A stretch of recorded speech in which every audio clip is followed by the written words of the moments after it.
You think the number in your 401k is your money. All of it.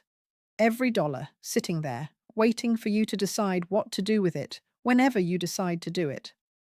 That belief is going to cost some of you tens of thousands of dollars, and the IRS is not going to call ahead to warn you. Here's the part almost nobody says out loud when they talk about retirement savings. The government let you defer taxes on that account for 30, maybe 40 years. Every dollar you put in reduced your taxable income the year you earned it. Every dollar of growth compounded without a single tax bill along the way. That was never a gift. It was a loan.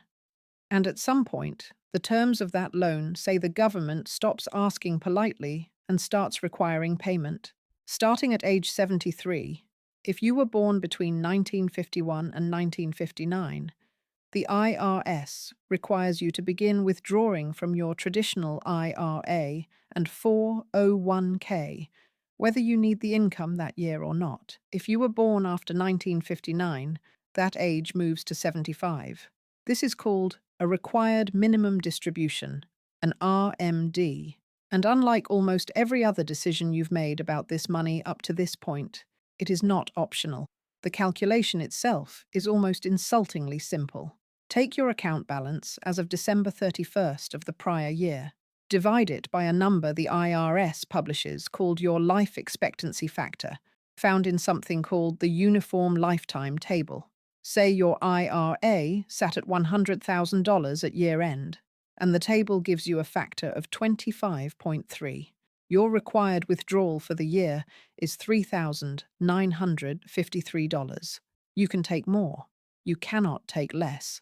And if you do take less, if you miss the deadline, miscalculate, or just forget, the penalty is 25% of the amount you should have withdrawn. That's down from 50% a few years ago, under a law called Secure 2.0, and there's a further reduction to 10% if you catch and correct the mistake within 2 years. But 25% of a number you were forced to withdraw anyway is still a number that ruins a year, and it happens to people who did everything else right. I want to be clear about something before we go further. I'm not a financial advisor, and nothing here is personalized advice for your specific accounts, your specific state, or your specific age. These are the mechanics as the IRS has written them as of today, and mechanics like penalty percentages and dollar thresholds shift with legislation and inflation adjustments every single year.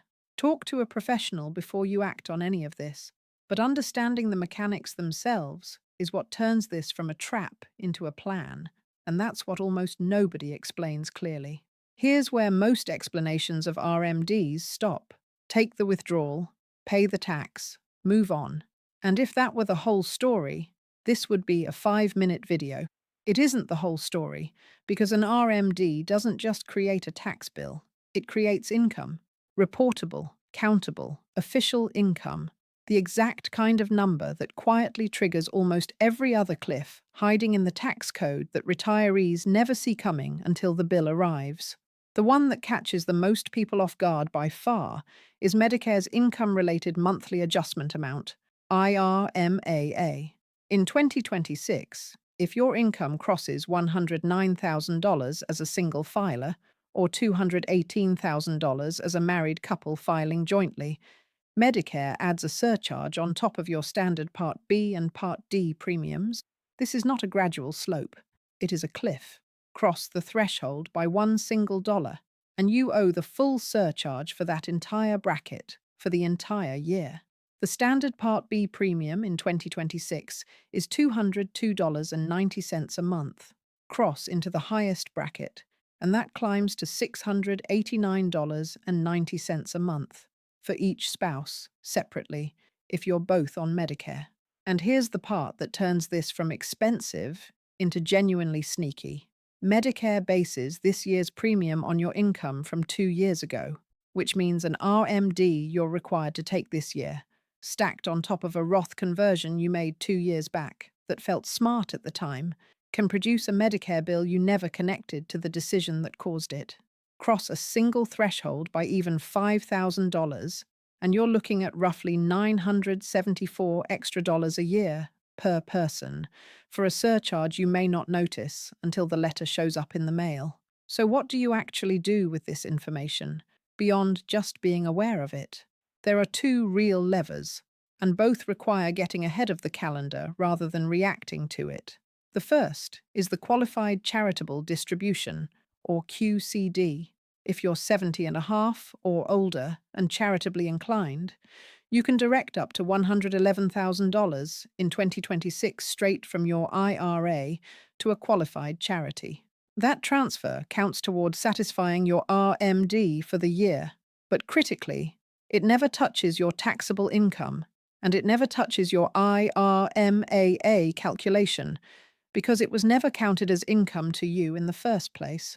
Married couples can each use their own limit, potentially directing over $200,000 a year without a dollar of it showing up on either spouse's tax return. The second lever is timing, and it requires thinking earlier than most people do. Financial planners increasingly talk about front-loading Roth conversions in the years right after you retire, but before Medicare eligibility kicks in. When your income is naturally lower because the paycheck has stopped, but the RMDs haven't started yet, you pay tax on the conversion during that window, at a bracket you're choosing, on your terms. The alternative is paying tax later, on a much larger forced withdrawal, at whatever bracket the IRS and Medicare decide for you, on their terms. Neither of these is a loophole. Both are simply using the calendar the way it was designed to be used, instead of discovering the calendar the hard way, one surprise Medicare letter at a time. There's one more detail worth knowing, because it trips people up almost as often as the Medicare cliff does. If you're still working past your RMD age and you don't own more than 5% of the company you work for, you may be able to delay RMDs from that specific employer's 401k until the year you actually retire, the so-called still working exception. It doesn't apply to IRAs, and it doesn't apply if you're a significant owner of the business. But for the right person, it's one more way of choosing when the clock starts, instead of having it chosen for you. And if you hold multiple IRAs, you're allowed to calculate each one's RMD separately, but withdraw the total from whichever account you prefer. A small piece of flexibility that most custodians never mention unless you ask. None of these levers make the RMD disappear. That was never on the table. What they do is give you a say in how the story plays out, whether the tax bill lands in a year you chose, at a bracket you chose, or whether it lands the way it lands for most people, all at once, unplanned, with a Medicare surcharge riding along for the ride 2 years later. This is exactly the kind of mechanism I want this channel to keep pulling apart, not the headlines about Social Security running out, not the fear-driven content that treats every rule change like a 5-alarm fire, just the actual machinery of how these decisions connect to each other, so you can see the trap before you're standing in the middle of it. If you enjoyed this video, you can help keep the lights on by supporting me on Ko-fi. Link is in the description. So know, that number sitting in your account was never fully yours to withdraw on your own timeline. The IRS was always going to ask for its share eventually.